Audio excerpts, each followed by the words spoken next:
Imagine a 100-year war between three superpowers, one built on noble vision, one on ruthless power, and one on limitless wealth. You might ask, which one won? The answer is, none of them. While they exhausted themselves fighting for supremacy, a fourth power simply waited in the shadows to take it all.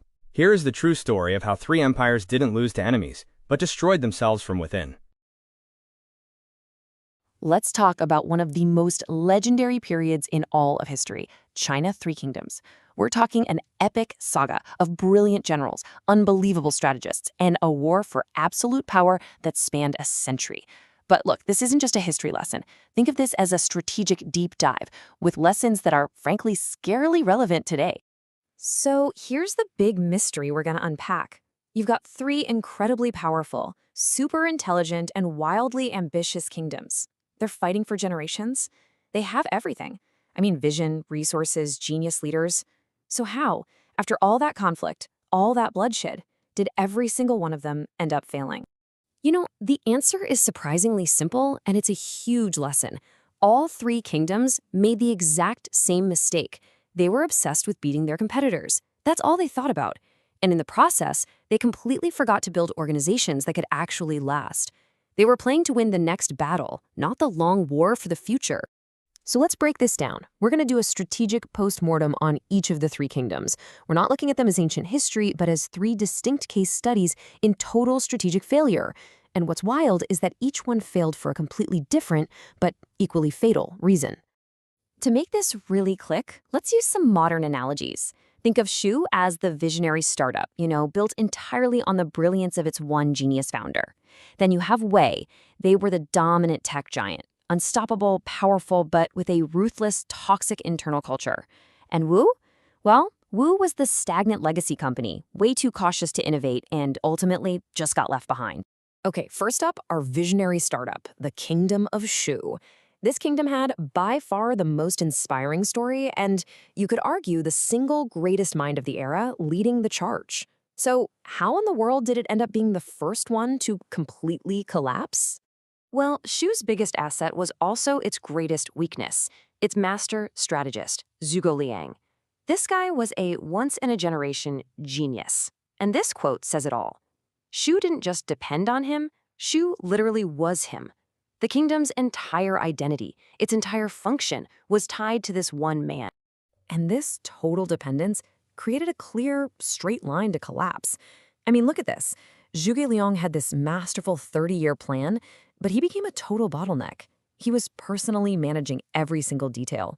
Because he was too busy doing everything himself, he never developed a real successor. The heir was, well, incompetent. So the moment the genius dies, the clock starts ticking. Less than 3 decades later, the kingdom was just gone. And this is what we call the Shu paradox. It's the core problem. Having an irreplaceable person is actually a sign of deep organizational failure. The exact same genius that built the kingdom also made it so fragile that its destruction was basically guaranteed. It was a beautiful house of cards, not a fortress built to last. Okay, on to our next case study, Wei, the dominant tech giant. By every metric you can think of, military size, resources, territory, they were the strongest. They should have won, hands down. But their incredible strength was hiding a fatal internal rot. If you want to understand Wei's culture, you only need to hear this one quote from its founder, Cao Cao. It sums up everything. The whole kingdom was built on paranoia, on suspicion, and on the idea that you have to betray other people before they get the chance to betray you. Power wasn't built on trust. It was built on pure fear. This philosophy basically wrote a script for its own downfall. First, you build a culture of fear. Well, what happens? That culture attracts and promotes other ruthless people who thrive in it, like the super ambitious Sima family. And eventually, those very people use the rules of your own toxic system against you.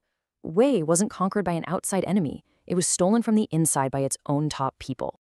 And here's the Wei paradox. A system built on fear and control just can't last because it will always be vulnerable to someone else who is just a little more patient and a little more ruthless.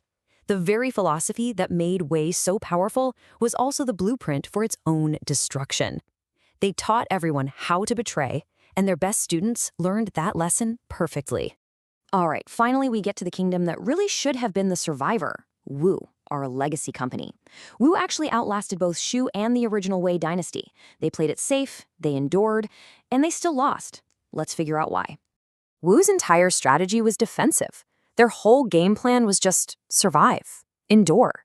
They had these incredible natural barriers, like the massive Yangtze River, and their whole philosophy was to just hold on tight to what they had. Their goal wasn't really to win. It was just not to lose. And this approach led to a slow, predictable, painful decay. They just relied on their fortress, avoiding every single risk. So when their rivals were weak and fighting each other, Wu just sat there and watched instead of seizing the opportunity. Over time, this risk-averse culture completely killed all innovation, until finally, an enemy simply got strong enough to walk right past their outdated defenses. And here's the kicker, the Wu paradox. The very caution that kept them safe for nearly a century is the exact same thing that guaranteed their defeat. By focusing only on survival, they never built the capacity to actually win. And in the long run, playing not to lose is always a losing strategy. So, after looking at these 3 epic fails, what's the real win here? What's the takeaway? Well, the ultimate lesson isn't really about which strategy to choose. It's about what kind of organization you need to build in the first place. When you step back and look at all 3 stories together, the ultimate truth becomes crystal clear. They all failed for the same root cause. They were obsessed with short-term wins and beating their rivals, but they completely forgot to build resilient, sustainable organizations that could survive challenges, leadership transitions, and just the test of time itself. So the first pillar of building to last comes straight from Shu's failure. You have to build systems, not dependencies on individuals. An organization that relies on one genius is fragile. The goal isn't to be irreplaceable. It's to build a team so good that they make you obsolete. Your real legacy is the leaders you train to carry on without you. The second pillar is the lesson from Wei. Culture is always, always more powerful than control. A system built on fear will eventually eat itself alive from the inside. Real strength, lasting strength, comes from trust and commitment, from a team that protects the organization because they want to, not because they're forced to. And the third pillar, which we learn from Wu, is all about balance. Success isn't about choosing between playing it safe and being reckless. It's about finding that sweet spot in the middle. A sustainable organization needs to be able to defend what it has, sure, but it also has to have the courage to go out and seize new opportunities. So this all leads to one final question for you. As you look at your own work, whether you're leading a company, a small team, or even just your own career, ask yourself what game you're really playing. Are you just competing to win today's little battle, or are you actually building something that is truly designed to last? The answer? Well, it makes all the difference. Got boosted? Feeling inspired? Brain still hungry? Here are some booster for you.